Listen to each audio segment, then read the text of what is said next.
Okay, B'ezat Hashem, let's get started, Chebra. We're holding Pirkei Mishnah Yurchet. Yosef, we're going to talk about you today, okay? Every day we talk about you, but today we'll talk about you again. Don't worry, Yitzchak, we'll talk about you too. Eliezer, Boker Tov. Good to see you, man. You know, when we do mitzvot, we learn Torah, right? There's things that we could do on our own, by ourselves. And those are good things. But it's an entirely different level when we engage with other people, when we're involved with other people. So what does it mean? I could sit in my corner and learn Torah, which, by the way, is very valuable. It's an extremely valuable thing, beyond. But then if I take that Torah and I go teach somebody else that Torah, so what have I just done? Lilmod, Lilamed. And then, if hopefully it was Lilamed, then it could be Lishmor V'La'asot. Then we could hopefully perform the mitzvot better, right? It's an entirely different level. Gemara in Rosh Hashanah actually says somebody that just learns by himself, it's like a flower, it's like a hadas bamidbar. It's like somebody that's learning but not sharing. Nobody benefits. Meaning, I'm learning, but ultimately, the greatest benefit that I could really provide to somebody else is lacking. It's lacking, right? Not the teaching, Chavruta. Chavruta is the same thing. Same thing. Same thing. Lamed. If I learn Chavruta, I'm teaching you and you're teaching me. It's Chavruta. It's beautiful. But the Mishnah here tells us even more than that. Somebody that's involved in the tzibur is mezakeh tzibur, so he has a tremendous zechut if he provides benefit to the tzibur. And chas v'shalom, the opposite. If somebody is machshil, he creates a michshol for the tzibur. He creates people to sin, causes them to do the wrong thing.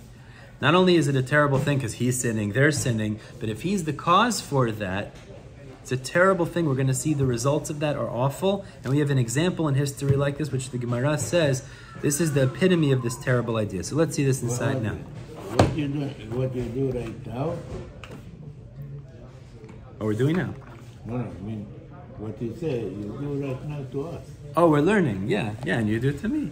We're learning together. You get a big, no, we're not teaching anything. You're teaching. You're teaching us. You get the big mitzvah. It's true to a certain degree, but it's also true that you add as we learn. Yes, you can sit here if you want. You too enough. No. Let's see. So says the Mishnah. Pirkei Mishnah Yurchet. Kol ha-mezakeh et harabim. Anybody that's mezakeh et harabim. What does it mean mezakeh et harabim? He provides merit or benefit to the public. So, he teaches other people Torah. He inspires other people in Yirat Shamayim. He makes a meal Friday night so people make brachot and enjoy Shabbat. He brings food Friday every night by the Seder so that people come to learn Torah. Mezakeh et harabim. Why? It's not just because you're giving them food, because then they're going to come learn Torah, because then they make brachot, because then they serve Hashem. Mezakeh et harabim, Avram Avinu. Ein chet ba'al yado. Tremendous avtacha, the Mishnah tells us. Somebody that's involved in providing zichut, merit for the public, he will not sin. Ein chet ba'al yado. Sin will not come on his hand. Okay, so I did see some commentaries say this is only by somebody who wasn't originally a sinner.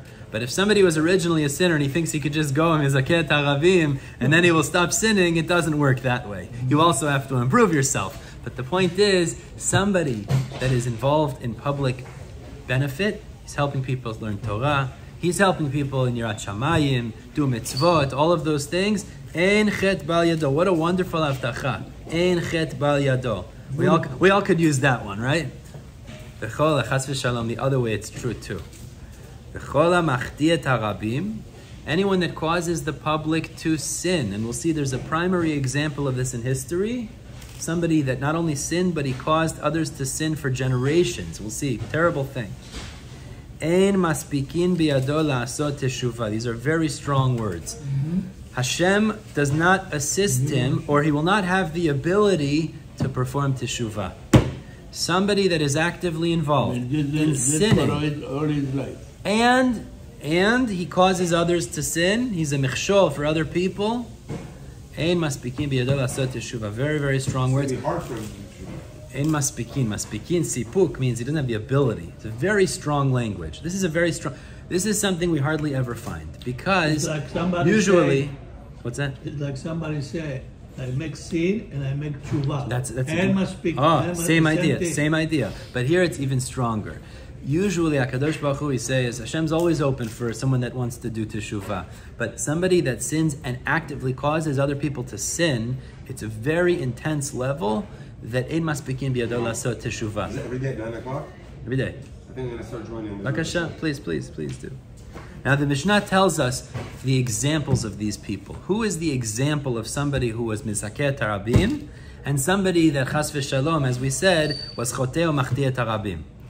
Mishnah says as follows: Moshe Rabbeinu. Actually, this parashiyot we're talking about him. How he did merit, he did mitzvot vizikat harabim, and also he merited the public. How did he cause merit to the public? Moshe Rabbeinu, Torat Moshe. He taught us Torah. He inspired us with Yirat Shamayim. He directed the Jewish people in all the mitzvot and everything. Zechut harabim talui bo. So what ends up happening in such a case, the merit of the public is dependent on him. That means when the Jewish people learn Torah and do mitzvot, who's getting zchuyot for that? Who's getting merit for that? Moshe Rabbeinu. Shneimar, like the pasuk tells us, Tzidkat Hashem asa, the righteousness of Hashem, Moshe did, umishpatav im Yisrael, and his justice or his rulings with the Jewish people. Means we see that he was constantly involved in benefiting the Jewish people, helping them, learning Torah, Yirat Shamayim, etc. And he ends up being the beneficiary of all of that. Why? Because all of the mitzvot that they perform fall back on him. It's a tremendous thing. Mm-hmm. Somebody told me, beautiful thing, and I thought it's the same idea really, the same nekudah. Beautiful thought. He told me that his grandmother, whenever an ani would come to the door, a mishulach, somebody asking for money, right? Yeah. So she had a minhag. What she would do is, she wouldn't just give him money, go away. She would bring him into the house, sit him down, give him some water, give him something to eat, ask how he's doing, ask about his cause, whatever it is collecting for, give him money, and then send him off. Wow. Now, okay, in the end of the day, he gets the same money, right? But what's the difference? She does it in a way that makes him feel good. But listen to this. Sever panim yafot, but listen to this. He told me his father has the same thing. His father, when a poor person comes, he brings him in, sits him down, and he told me, and when I, God willing, get a little bit older and I have a house, etc., I'm going to do the same thing as well. Who did his father? Who gets the schuyot here? The grandmother, and probably the grandmother's parents too. Whoever it is. Certainly he gets schuyot as well, but she was mizaket harabim. I mean, she provided continual benefit. She gets the dividends from that.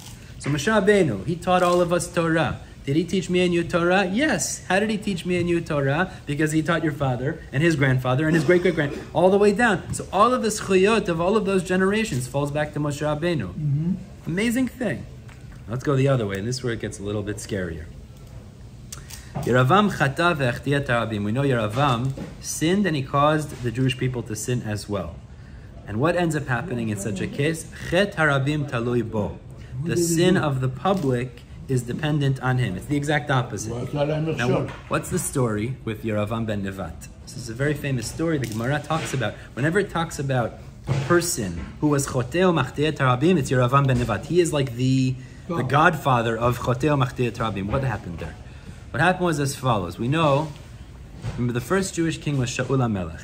After Shaul we had David HaMelech. Okay, now David HaMelech was from which shevet? Yehuda. Which was the shevet that Melachim, that kings were supposed to come from? David HaMelech, from his mother, his grandmother, yeah. So David HaMelech had a son whose name was Shlomo. Shlomo HaMelech took over after him, he was the next king. Right. Chacham mikol adam, exactly. In the days of Shlomo HaMelech, Shlomo did certain things that HaKadosh Baruch Hu was not happy with. Okay, I'm not going to get into that now.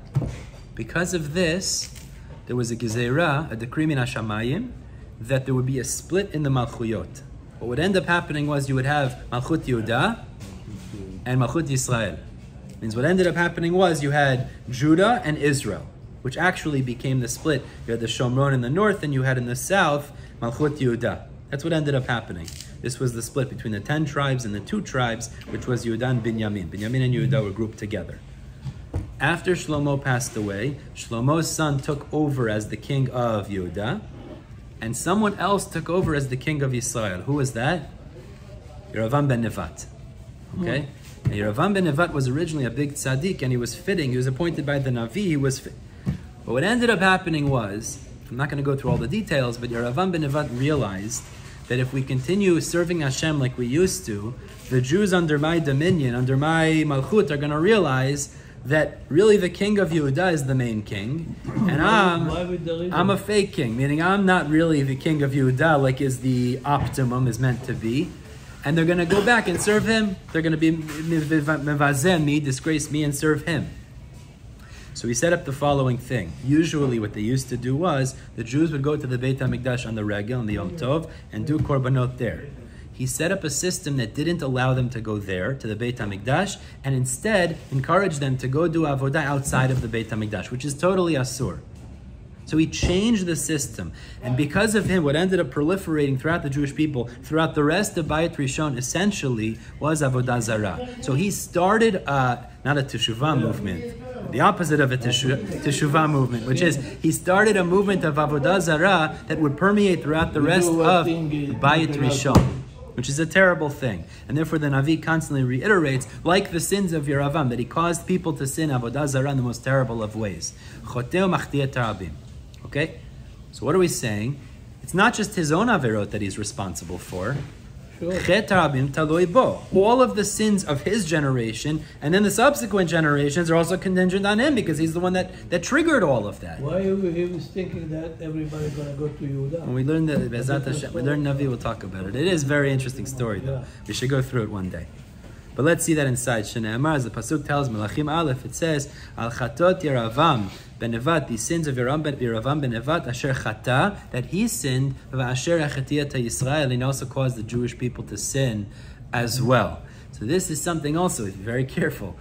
One thing, if we're doing averot, we have to do teshuvah for that. But chas v'shalom, if in some way we don't want to be the one who's causing other people to sin as well. We have to be very careful where we are. Now, Baruch Hashem, we're not sitting, we're doing good things. But you see, there's even a higher level. Mizakeh ta'abim, that's what the Mishnah here is telling us. So what do I say? L'ma'aseh, what comes out of this Mishnah? What can we do based on this Mishnah? We want to be Mizakeh ta'abim. It's a tremendous thing. Ein chet bal yado, that's a pretty strong haftacha. So what could we do? Ma tomer? Oh, an example how we're going to... Exactly, what could we do, Tachlis? What could we do? Make a dinner for everybody. We make a dinner, but it's not just eating food. What's the point? Brachot, Birkat Hamazon, Shirim Tishbachot to Hashem, Achdut. There's so many mitzvot that you fulfill in that 2 hours, whatever it is, right? That's Mizakeh Tarabim. You're teaching people Yirat Shamayim. Beautiful, right? It's a beautiful idea. I'll tell you another idea. You learn a Dvar Torah, okay? So you learned it. Go teach it to somebody else. Name is Zakeh Tarabim. Yeah. Meaning you have the ability. There's so many... Zakeh Tarabim, no mezakeh echad. Okay, I hear what you're saying, but still, every person is an entire world, right? Every person is an entire world. Memela, if you learn Dvar Torah, you learn something. There's so many people that are not learning. Yeah. So find a person and teach him. Mizakeh Tarabim. Yeah, you just provided, that guy might teach, and then he'll teach somebody else. You just provided continual schuyot. That's an amazing thing. It's such an easy thing, also. Yeah. Next to a Jew. Unfortunately, there's so many Jews that are not necessarily connected. We have the ability. Okay, we'll stop here. Bezat Hashem. Should I turn it off? Okay.